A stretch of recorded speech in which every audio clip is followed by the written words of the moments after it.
నిత్య ధ్యానం. దేవలోక స్తోత్రగానం, దేవాది దేవునికి నిత్య ధ్యానం. దేవలోక స్తోత్రగానం, దీనులకు సుజ్ఞానం, గావించు వర్తమానం, క్రైస్తవాడి కాలమానం. దేవలోక స్తోత్రగానం, దీనులకు సుజ్ఞానం, గావించు వర్తమానం, క్రైస్తవాడి కాలమానం. క్రిస్మస్ జై జై, క్రిస్మస్ జై జై, క్రిస్మస్ జై జై, క్రిస్మస్ జై జై. దేవలోక స్తోత్రగానం, దేవాది దేవునికి నిత్య ధ్యానం. దేవలోక స్తోత్రగానం, దేవాది దేవునికి నిత్య ధ్యానం.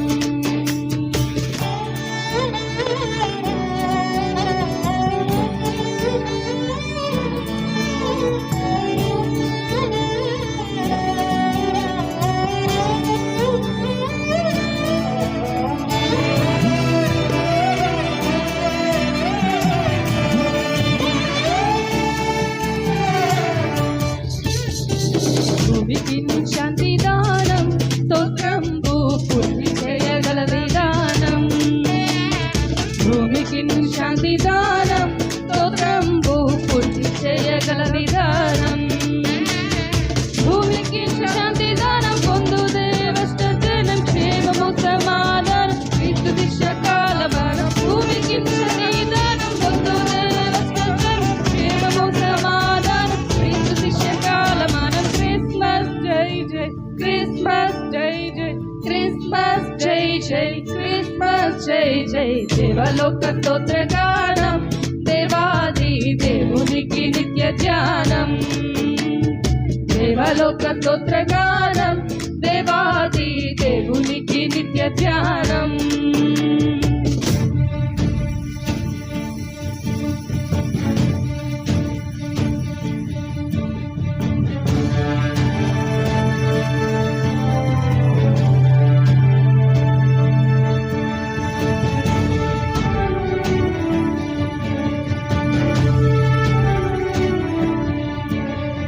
Joy to the world, the Lord is come.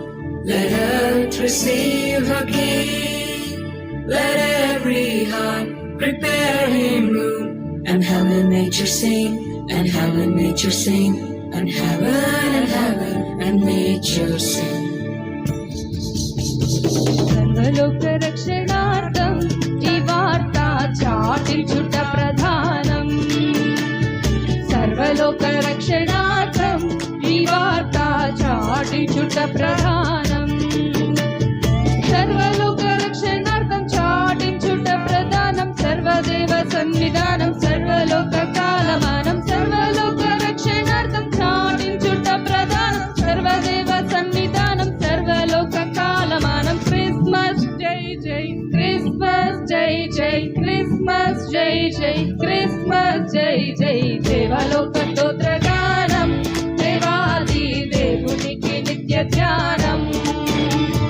దేవలోక స్తోత్రగానం, దేవాది దేవునికి నిత్య ధ్యానం.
క్రిస్మస్ జై జై, క్రిస్మస్ జై జై, క్రిస్మస్ జై జై. దేవలోక స్తోత్రగానం, దేవాది దేవునికి నిత్య ధ్యానం. దేవలోక స్తోత్రగానం, దేవాది దేవునికి నిత్య ధ్యానం.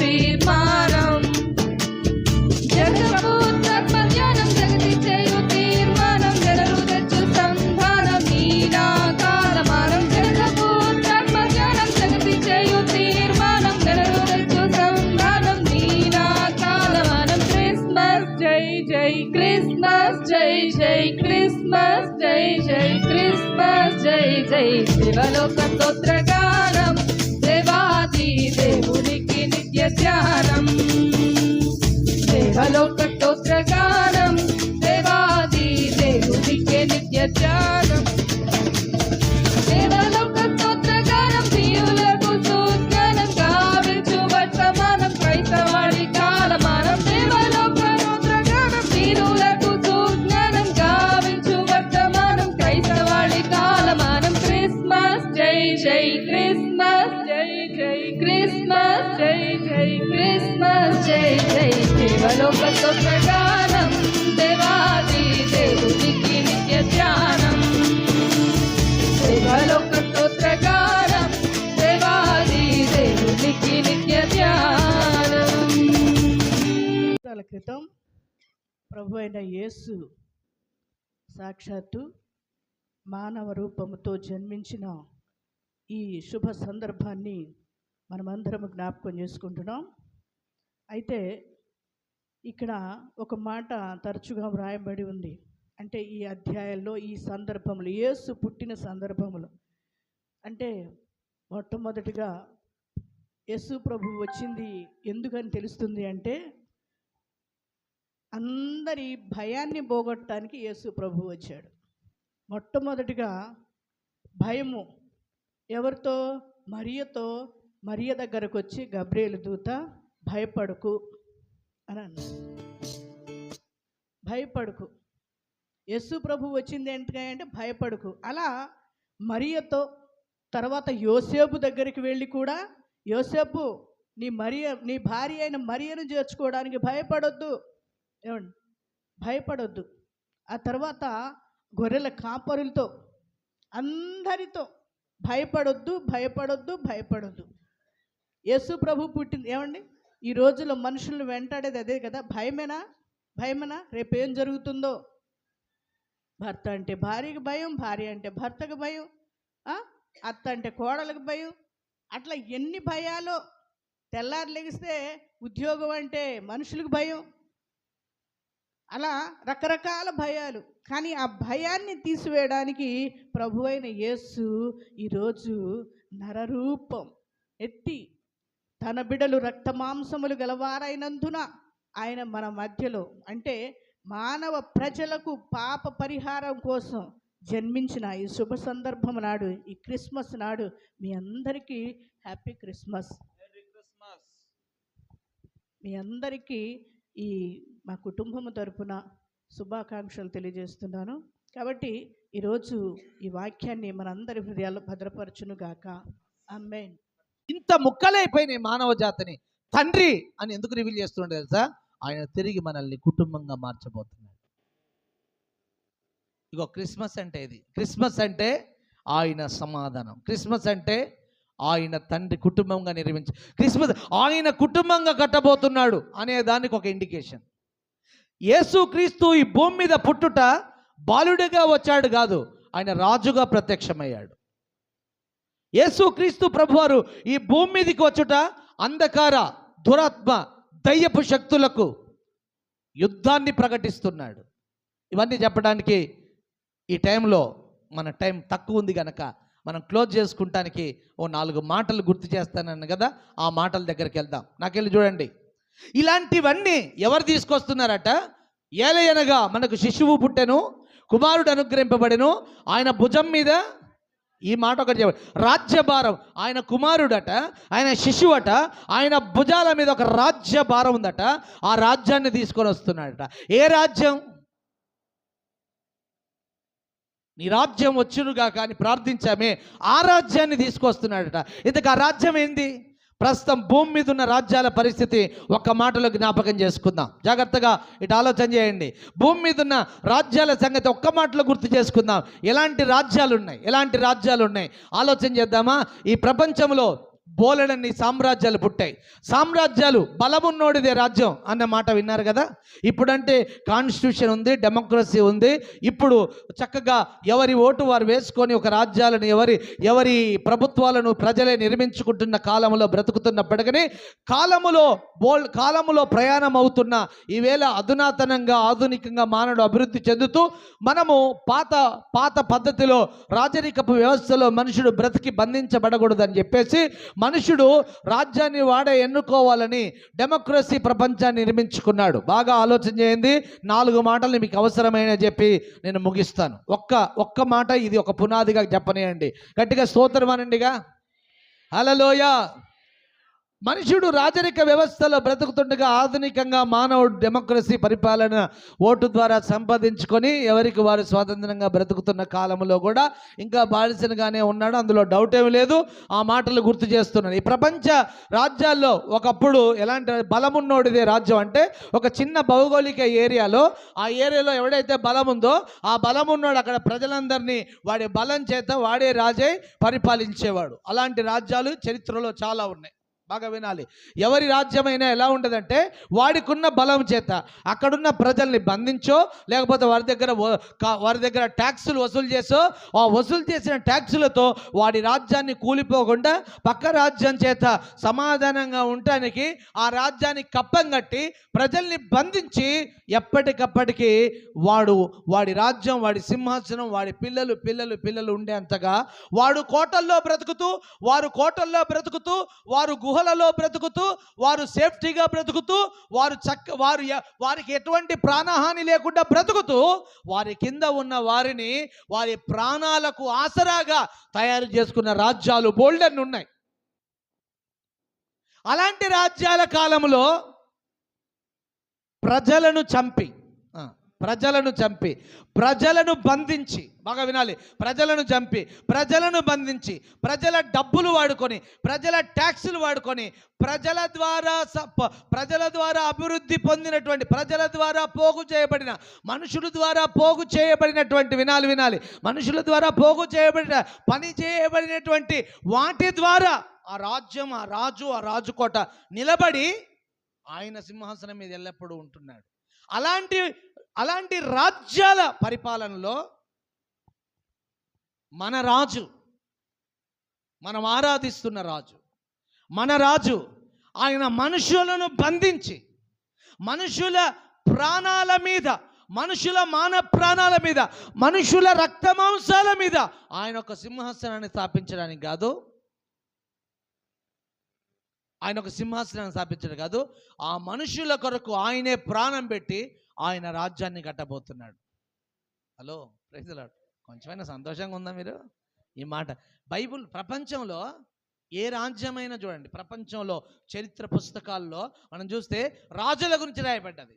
ఈ మాట బాగా నోట్ చేయాలి. రాజుల గురించి రాయబడ్డది, రాజ్యాల గురించి రాయబడ్డది, వారు కట్టిన కోటల గురించి రాయబడింది. ప్రపంచ మతాల గురించి మాట్లాడిన మతాలలో కూడా వారి మతం, ఆ మతంలో ఉన్న నాయకులు, ఆ మతంలో ఉన్న మతం పేరట మనుషులను దోచుకొని, మతం పేరట సామాన్యులను దోచుకొని మేము ఎల్లప్పుడూ దోచుకోవటానికే ఉన్నాము, మీరు ఎల్లప్పుడూ మాకు ఇవ్వటానికే ఉన్నారు అని మతాలు స్థాపించిన వారు కూడా వారు ఎప్పుడు పుస్తకాలలో వారి అగ్రగణ్యులుగా రాయబడ్డారు. వారికి సేవ చేసిన సామాన్యులు మాత్రం, వారిని ఆ స్థానంలో నిలబెడటానికి రక్తమాంసములు ఒలిచి పనిచేసిన మనుషులు మాత్రం ఎప్పుడు చరిత్రలో ఎక్కడ రాయబడలే.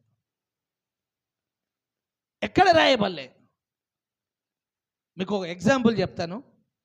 చైనా వాల్ మీరు చూసే ఉంటారు. దాని గురించి గొప్పగా చెప్పుకుంటాం. ఇండియాలో తాజ్మహల్, దాని గురించి గొప్పగా చెప్పుకుంటాం. ఈజిప్ట్లో చెప్పొచ్చు కదా, పిరమిడ్స్, వాటి గురించి. అవి ఇప్పటికే అవి అంత పెద్ద బండలు ఎక్కడి నుంచి వచ్చాయి? అంత పెద్ద బండలు ఎక్కడి నుంచి వచ్చాయి? వినాలి, అంత పెద్ద బండలు ఎక్కడి నుంచి వచ్చాయి? ఆ బండలు ఈ సైన్స్ ఎలా తీసుకొచ్చింది, ఈ సైన్స్ దీంట్లో సైన్స్ ఎంత ఉంది, ఇది ఎక్కడి నుంచి వచ్చి ఉండొచ్చు, భలేగుందే, అప్పుడు టెక్నాలజీ గొప్పగుందే అని ఎవడైనా రాసుకొని మాట్లాడుతున్నాడు. కానీ దాన్ని తీసుకుని వచ్చిన సామాన్యమైన మనుషులు ఎంతమంది ఆ బండరాళ్ళ కింద పడి చచ్చిపోయారు. వారు చచ్చిపోయిన తర్వాత వారి కుటుంబాలు ఏమయ్యాయి, చరిత్రలో రాజులు, రాజ్యాలు, కోటలు వాళ్ళు నిలబెడటానికి ఎంతమంది సామాన్య మనుషులు చచ్చి అశువులు బాచారు. దాని గురించి ఎవడు చెప్పొచ్చు కదా, ఎవడు?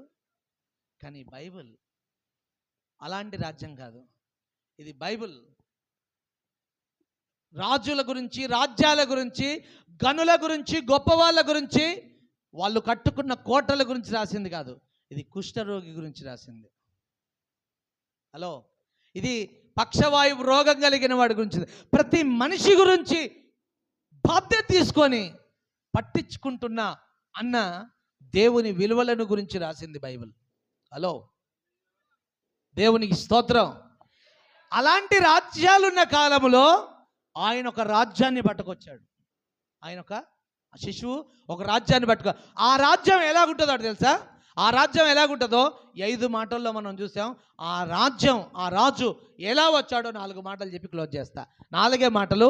1, ఎక్కడి నుంచి వచ్చాడు ఆయన? మహిమలో నుంచి వచ్చాడు. ఎక్కడి నుంచి వచ్చాడు? మహిమలో నుంచి వచ్చాడు. 4 మాటలు, 4 పరీక్షలు మీకు పెట్టి క్లోజ్ చేస్తున్నాడు. దేవునికి స్తోత్రం చెప్పండి. హల్లెలూయా. ఎక్కడి నుంచి వచ్చాడు ఆయన? ఎక్కడి నుంచి వచ్చాడు? ఆయన సింహాసనం మీద నుంచి వచ్చాడు. ఆయన ఎవరును సమీపించరా అనేటువంటి తేజస్సునందు తనకు తానే వసించుచు అమరత్వం గలవాడైనటువంటి దేవుడు. మన దేవుడు ఎవరు అంటే ఆయన ఎవరును సమీపించరా అనే తేజస్సులో ఉన్నవాడు. Hello, praise the lord. Hallelujah. అంటే అలాంటి దేవుడు కాలము ఆవల ఉన్నవాడు, కాలాతీతుడిగా ఉన్నవాడు, సృష్టికర్త అయిన వాడు. దేవుడి సృష్టిని గురించి మాట్లాడితే 200 కోట్ల సంవత్సరాలు ఇచ్చిన ఈ విశ్వములోనికి అవతలకి వెళ్ళలేమాట. అలాంటి విశ్వము ఇలాంటి విశ్వములో మనం బ్రతుకుతున్నాం. ఇలాంటి విశ్వమే ఇన్ని కోట్ల సంవత్సరాలు ఇస్తే మనం దాన్ని చుట్టి రాలేని పరిస్థితి ఉంటే విశ్వ సృష్టికర్త ఇంకా ఎలాగుండాలి కదా? హలో, విశ్వ సృష్టికర్త ఇంకా ఎలాగుండాలి? అలాంటి దేవుడు ఆయన గురించి మాట్లాడుటకు, ఆయన గురించి తలంచుటకు, ఆయన గురించి యోచించుటకు నిజంగా మనం పాత్రలను కాదు. క్రీస్తునందు మనకు కలగజేసిన ఆయన ఒడిలో మనకు దొరికిన ఈ బహుమానం, ఈ అవార్డు, ఈ రివార్డు, ఈ శ్రేష్టత కొరకు మనం ఈ కృప పొంది ఉన్నాం. దేవునికి స్తోత్రం. అయితే దేవుని బిడ్డలారా, అలాంటి దేవుడు ఆ మహిమను విడిచి, బాగా వినాలి, ఆ మహిమను విడిచి మీరు ఒక ఆలోచన చేయండి. మనం వాడుకునే కరెంట్ ఉంది కదా, మనం వాడుకునే కరెంట్ ఈ ఫోన్ మీద 2 ఫేజ్ కానీ 3 ఫేజ్ కానీ ఉంటుంది. ఇంజనీర్స్ ఎక్కడన్నా ఉంటే మీకు, ఎలక్ట్రికల్ ఇంజనీర్స్ ఉంటే మీకు అర్థమవుతుంది. అసలు ఈ కరెంట్ ఎక్కడ తయారవుతుంది? తొందరగా చెప్పుకుందాం. ఈ కరెంట్ ఎక్కడ తయారైంది? పవర్ హౌస్లో తయారవుతుంది. పవర్ హౌస్లో తయారైంది. పవర్ హౌస్లో తయారైన కరెంటు మరలా ఇక్కడికి రావాలంటే ఎలాగా? డైరెక్ట్ అక్కడ పోయి కరెంట్ వాడుకుంటామా? చచ్చిపోతాం కదా. డైరెక్ట్ అక్కడ పోయి వాడుకుంటామా? చచ్చిపోతామా లేదా? చచ్చిపోతాం, డౌటే లేదు. మనం అలా ఎందుకు వాడుకుంటాం? మన ఫోన్ దగ్గరకు వచ్చిన కరెంట్ని వాడుకుంటాం. ఇప్పుడు పవర్ హౌస్లో ఉన్న కరెంట్ చాలా ఎక్కువ వాట్స్లో ఉంటుంది. ఆ కరెంటు వాడుకోవడానికి యూజ్ ఏం కాదు. అలాంటి కరెంటు మనకు ఉపయోగకరంగా మారాలి అంటే ఆ కరెంటు తగ్గి ఎక్కడికి రావాలంటే ఇంకొక మెగా స్టేషన్కి రావాలి. ఆ మెగా స్టేషన్ నుంచి తగ్గి ఇంకొక డివిజన్లో ఉన్న, లేకపోతే ఒక డిస్టిక్లో ఉన్న ఒక స్టేషన్కి రావాలి. అక్కడి నుంచి ఒక మండలంలో ఉన్న ఒక సబ్స్టేషన్కి రావాలి. ఆ మండలంలో ఉన్న సబ్స్టేషన్లోంచి తగ్గి, వినాలి, ఆ మండలంలో ఉన్న సబ్స్టేషన్లోంచి తగ్గి మరలా ఎక్కడికి రావాలి? మరలా ఒక చిన్న సబ్స్టేషన్లోకి రావాలి, చిన్న కేవీలోనికి రావాలి. అక్కడి నుంచి ఒక ఏరియాకి ఒక ట్రాన్స్ఫార్మర్లోకి రావాలి. ఆ ఏరియాలోంచి ఒక స్ట్రీట్కి వచ్చినటువంటి ఒక ట్రాన్స్ఫార్మర్లోకి రావాలి. అక్కడి నుంచి ఒక పోల్ మీదకి రావాలి. అక్కడి నుంచి ఆ పోల్లో నుంచి ఒక వైరు ద్వారా మన ఇంట్లోకి రావాలి. ఒక కరెంటే, ఆఫ్టర్ ఆల్ ఒక కరెంటే, అది మనకు వినియోగంలో రావడానికి తగ్గి తగ్గి తగ్గి తగ్గి తగ్గి తగ్గి తగ్గి అది పూర్తిగా తగ్గి నీకు ఉపయోగంలోకి వస్తే మనం ఆరాధిస్తున్న దేవుడు, మనం పూజిస్తున్న దేవుడు, మన జీవానికి ఆధారమైన దేవుడు, మన బ్రతుకు ఆధారమైన దేవుడు, మన నిర్మించిన సృష్టికర్త, విశ్వాన్ని కలగజేసిన వాడు, 200 కోట్ల సంవత్సరాల కాల వ్యవధి ఇచ్చిన విశ్వం యొక్క ఆవలికి వెళ్ళలేనంత విశ్వాన్ని నిర్మించిన వాడు. ఈ గెలాక్సీలు, ఈ నెబ్యులాలు, ఈ పాలబుద్దలు, ఈ నక్షత్రాలు, ఆకాశ విషయాలు కంటికి కనబడనంత, టెలిస్కోప్ కూడా కనబడనంత ఆవల కోటాను కోట్ల నక్షత్ర రాసులన్నిటినీ నిర్మించిన వాడు. ప్రపంచాల నిర్మాణకుడు, సృష్టికర్త ఆ దేవుడు ఎలా ఉంటాడు? హలో, ఆ దేవుడు ఎలా ఉంటాడు? ఎవరును? మహోన్నతుడు, మహాగణుడు, పరిశుద్ధ స్థలములో నివసించువాడును. హలో, అలాంటి ఒక దేవుడు, మహోన్నతుడైన దేవుడు. ఆయన గురించి ఏమి వివరించగలవు? దేవుడి కంటే ముందు ఎవరు ఉంటారు? ఎవరు ఉండరు. దేవుడి కంటే ముందు దేవుడే ఉంటాడు. దేవునికి స్తోత్రం కలుగును గాక. అలాంటి ఒక దేవుడు, అలాంటి అద్భుతమైన దేవుడు, ఆయనను అపరిమితమైన దేవుడు. మన బుర్రలకు ఏడర్థమైంది. ఒక భక్తుడు అన్నాడు, ఏనుగును ఒక సంచిలో పెట్టుకోవడం కుదురుతుందా? హలో, ఏనుగును ఒక కాలునో లేకపోతే ఒక తొండను ఒక సంచిలో పెట్టుకోవడం కుదురుతుందా? ఏనుగులు ఒక భాగమే ఒక సంచిలో పెడదానికి కుదరినప్పుడు అపరిమితమైనటువంటి దేవుణ్ణి పరిమితుడైనటువంటి మనిషి బుర్రలో అర్థమైద్దా? అర్థం కాదు. అలాంటి దేవుడు ఆయన.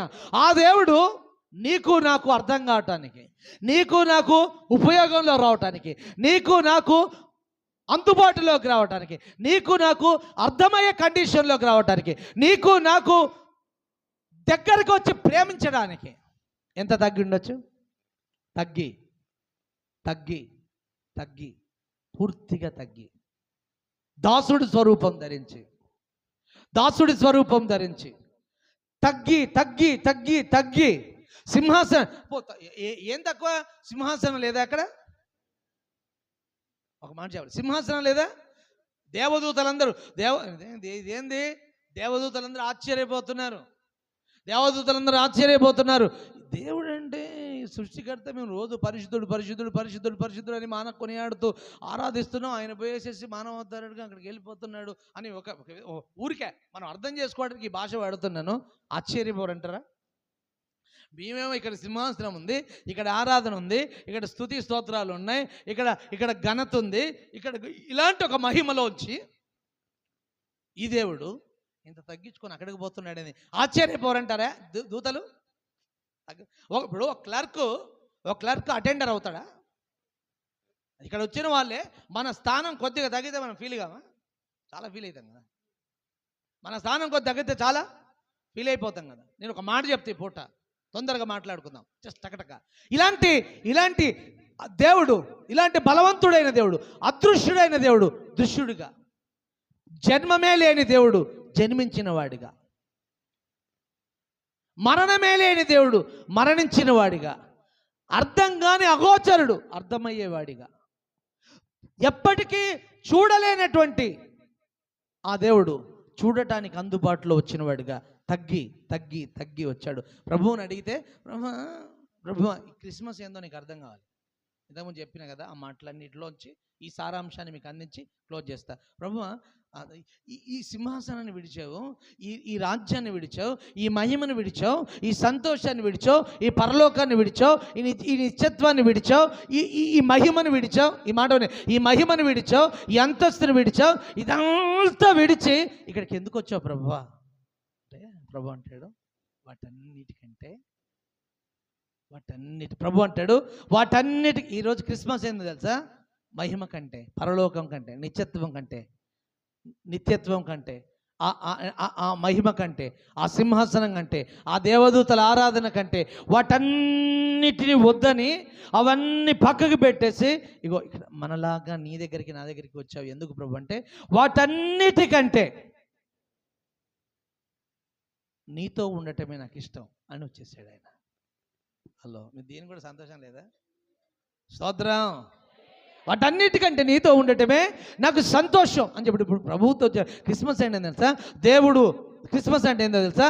దేవుడు నీకు అందుబాటులోకి, నీకు దగ్గరగా రావటం. మనుషుడు దేవుడి దగ్గరికి వెళ్ళగలడా? అన్ని పుస్తకాలలో మనుషుడు దేవుణ్ణి వెతికినట్టుంది, కానీ బైబిల్లో దేవుడే మానవుణ్ణి వెతికొచ్చాడు. ఇలా ఆయనే మానవుణ్ణి వెతికి వచ్చి దగ్గరకు వచ్చి, ఇప్పుడు ఆ ప్రభువుని అడిగితే, ప్రభువా అయ్యా నాయన నువ్వు ఎందుకు వచ్చావు ప్రభు? ఆ మహిమ, ఆ సంతోషాన్ని, ఆ సింహాసనాన్ని, రాజ్యాన్ని, అంత గొప్ప సౌఖ్యాన్ని, అంత నిత్యత్వాన్ని అదంతా విడిచి ఎందుకు వచ్చావు నాయన అని ఒకవేళ అడిగితే, అవన్నిటికంటే నీతో ఉండటం నాకు ఇష్టం. క్రిస్మస్ అంటే ఏంటో తెలుసా? నీతో ఉండుటకు ఆయన ఇష్టపడి అవన్నీ వద్దనుకొని ఆ సంతోషం కంటే ఇష్టం అంటే ఆ సంతోషం కంటే, ఆ మహిమ కంటే ఇష్టం ఆ మహిమ కంటే, ఆ ఉన్నతమైన సింహాసనం కంటే ఆ సింహాసనం కంటే, ఆ రాజ్యం కంటే ఆ రాజ్యం కంటే, అక్కడున్న మహిమ కంటే నా మహిమ కంటే, అన్నిటికంటే నువ్వే ఇష్టం. ఈ సంగతి నీకు అర్థం కావాలి.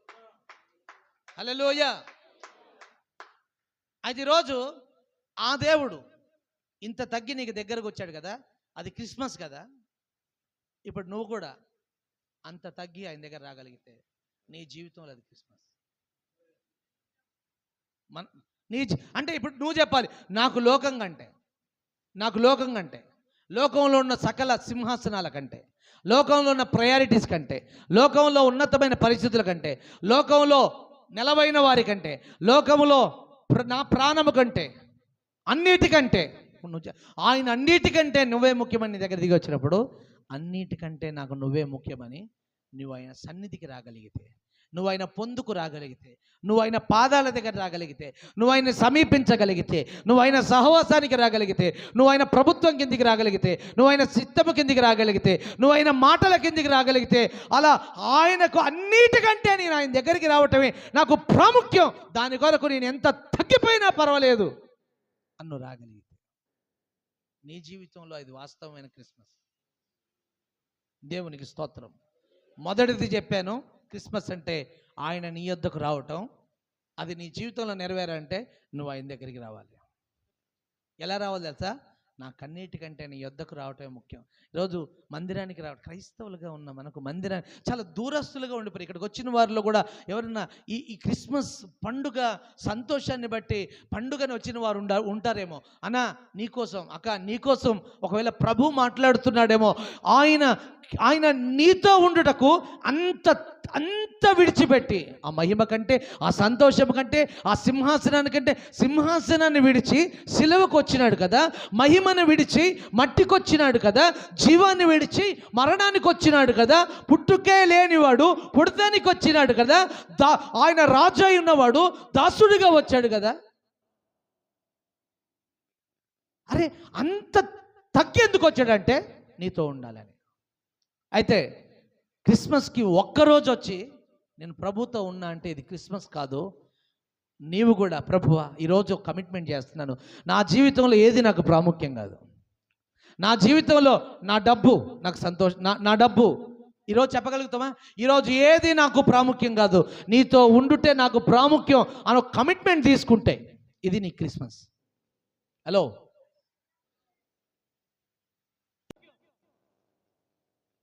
అన్నదమ్ముల కంటే, అక్కచెల్లెల కంటే, అన్నిటికంటే, ఆస్తుల కంటే, అంతస్తుల కంటే, బలము కంటే, అన్నిటికంటే, అన్నిటికంటే ఈరోజు ప్రభు నువ్వు చెప్పిన అన్నిటికంటే నాకు నువ్వే కొడక, నువ్వంటేనే రా, నీతో ఉండటానికి వచ్చాను రా అన్నది ఆయన ఇంటెన్షన్ అయితే, నిజంగా ఈ మనసు కనుక నీకు రాకపోతే ఇది ఎప్పటిలాగానే క్రిస్మస్ అలవాటు పడినట్లుగా అవుతుంది. ఈరోజు ఒక కమిట్మెంట్ రాగలిగితే, ప్రభువా నేను కమిట్మెంట్ ఇస్తున్నాను, అన్నిటికంటే నాకు నువ్వు ముఖ్యం, నీతో ఉండుట. జస్ట్ అప్లికేషన్ చేస్తున్నా ఈ పాయింట్ని. అన్నిటికంటే నీతో ఉండటం ముఖ్యం ప్రభువా. అన్నిటికంటే కొన్నిసార్లు చిన్న చిన్న కార్యక్రమాలకు వదిలిపెడతారండి దేవుని సన్నిధిని. చచ్చా అనిపిస్తుంది. పైకి వెళ్ళి అసలు చిన్న క్రిస్మస్ అని వచ్చినాం కానీ ఆదివారం అయితే ఇలా కనపడతామా? అసలు ఆలోచన చేయండి. ఆదివారం అయితే ఇలా కనపడుతున్నామా?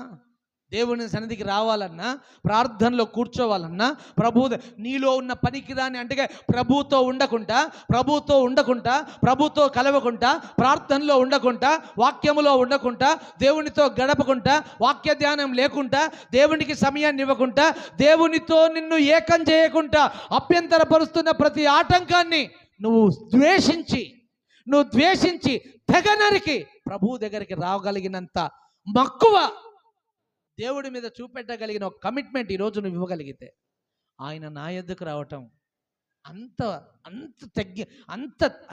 వదిలిపెట్టి వచ్చాడు.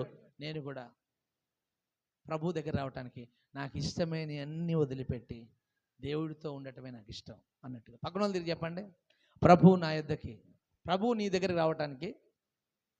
మీరు ఇలా చెబితే నేను ఎలా చెప్తాను? ప్రభు నీ యొద్దకు రావటానికి, పక్కన వాళ్ళతో ఇలా చెప్పండి, ప్రభు నీ యొద్దకు రావటానికి సమస్తాన్ని విడిచిపెట్టి వచ్చాడు, నీతో ఉండటమే అన్నిటికంటే నాకు ముఖ్యం అన్నాడు. నీవు కూడా దేవుడితో ఉండటమే అన్నిటికంటే ముఖ్యం అని చెప్పగలిగితే ఇది క్రిస్మస్. హల్లెలూయా. ఈరోజు స్నేహితుల కంటే, బంధువుల కంటే, లోకస్తుల కంటే లౌకికమైన చీప్గా చేస్తారండి కొన్ని కార్యాలు.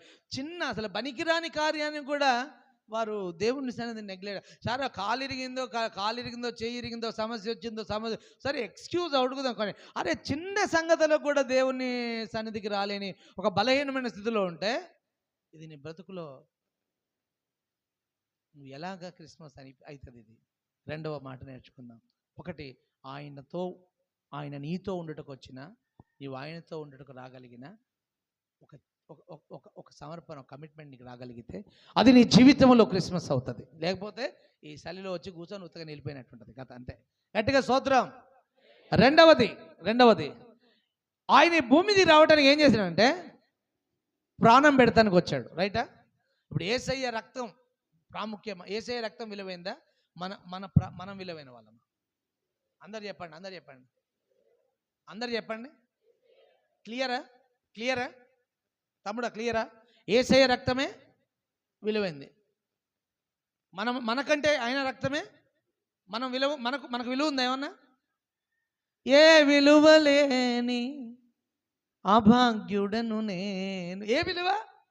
మనకు విలువ ఉందా? యేసయ్య రక్తానికి విలువ ఉందా? మీరు చెప్పాలి అవునా? కానీ ఏ విలువ లేని మన కొరకు ఆయన విలువైన ప్రాణాన్ని ఇచ్చేశాడు. కాబట్టి ఎవరు విలువైన వారు? ఇప్పుడు ప్రభువుని అడిగితే, బాబు నీ ప్రాణం విలువైందయ్యా, నేను విలువైన అయ్యా అంటే, అరే నా ప్రాణమే నీ కొరకు ఇస్తున్నాను రా, నాకు విలువైనోడివి నువ్వేరా, నాకు విలువైనోడివి నీవే, నీవు విలువైనోడివి. కాబట్టి ఎంత విలువైనోడి ప్రభు అంటే, నా ప్రాణము కంటే నువ్వు విలువైనోడి. ఈరోజు నీకేది విలువ?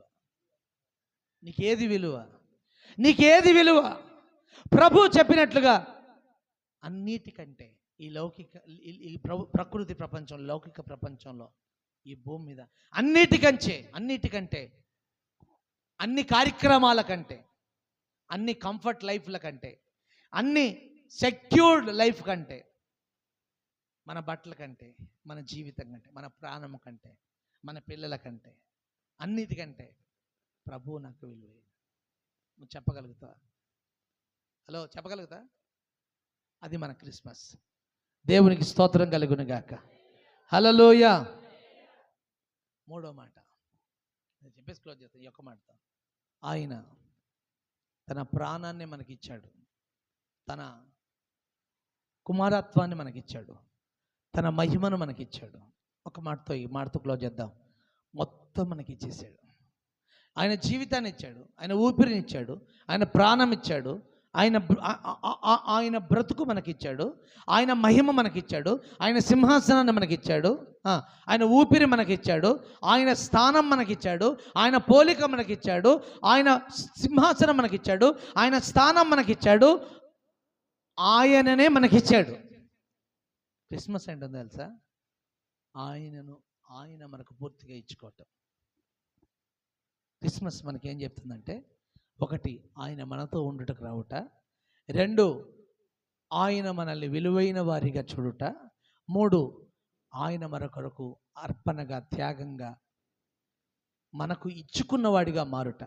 ఈరోజు ఈ క్రిస్మస్ నీ జీవితంలో వాస్తవమైన క్రిస్మస్ కావాలి అంటే, నీ జీవితంలోంచి కూడా నీవు ఆయన కొరకు ఏదైనా త్యాగం చేయగలిగినట్టుగా, జ్ఞానులు వచ్చి బంగారము, బోలము, సాంబ్రాన్ని సమర్పించినట్లుగా నీ జీవితాన్ని, నీకున్న సమస్తాన్ని, నీకున్న బలాన్ని, నీకున్న ఐశ్వర్యాన్ని, నీకున్న సమస్తాన్ని నువ్వు ఆయన కొరకు త్యాగం చేయగలిగిన ఒక కమిటీ. ఇప్పటికిప్పటికీ నేను పత్రికలు పెట్టి నీ ఆస్తుల్ని రాసియమంటలే, కానీ నీకు ఇవ్వబడిన దాంట్లో అంతటిలో నుంచి నువ్వు దేవుని కొరకు, ప్రభువా నీవు నా కొరకు ఇంత త్యాగం చేసావు, ఈ భూమి మీద బ్రతికిన కాలంలో నీకోసమే నా బ్రతుకు కాలం అంతా త్యాగంగా, ఖర్చు అయిపోయేటట్లుగా, సమర్పణ కలిగిన వాడిగా, ఖర్చు అయిపోయేదానిగా నా జీవితాన్ని నేను ఓ సమర్పణ కలిగిన జీవితంగా మార్చుకుంటా అన్న ఒక కమిట్మెంట్ రాగలిగితే ఇది నీ క్రిస్మస్.